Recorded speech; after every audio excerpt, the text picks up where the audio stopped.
जेनझीज लोकांनी मेडिटेशन करण्यासाठी काय केलं पाहिजे ते बघू. जेनझीज म्हणजे आमच्या टर्ममध्ये अडॉलेसन्स. तुम्ही कुठल्याही प्रकारचे सायकोसोमॅटिक ड्रग्स घेऊन जे मेडिटेशन करता किंवा एक ट्रान्समध्ये जातात ते करण्याची गरज नाही. तुम्ही तुमच्या बॉडीला हेल्दी फूड हॅबिट्स आणि एक 10 मिनटं मेडिटेशन करण्याची सवय लावली पाहिजे. त्याच्याने होतं काय, जे तुम्हाला तुमच्या लाईफला अचीव करण्यासाठी पॉवर पॅक डोपामिन पाहिजे ते तुम्ही रिलीज करू शकता. तर तुम्ही 2 ते 3 प्रकारचे मेडिटेशन ट्राय करून बघा. जे तुम्हाला सूट होईल ते तुम्ही तुमच्या लाईफमध्ये ॲप्लिकेट करून त्यातनं तुम्ही जास्तीत जास्त रिझल्ट घेऊ शकता. तर पहिलं म्हणजे तुम्ही चॅन्टिंग करू शकता.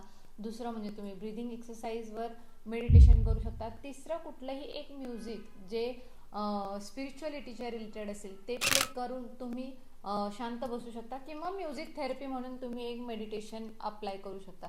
यापैकी कुठलंही एक मेडिटेशन तुम्ही सतत जर तुमच्या प्रॅक्टिसमध्ये ठेवलं तर तुम्हाला कुठल्याही प्रकारच्या आर्टिफिशियल गोष्टी घेऊन मेडिटेटिव्ह लेवलला जायची गरज नाही. तुम्ही नॅचरली स्पिरिच्युअल लेवलने मेडिटेशनमध्ये जाल आणि तुमच्या लाईफला प्रॉपर वेने डिझाईन करू शकता.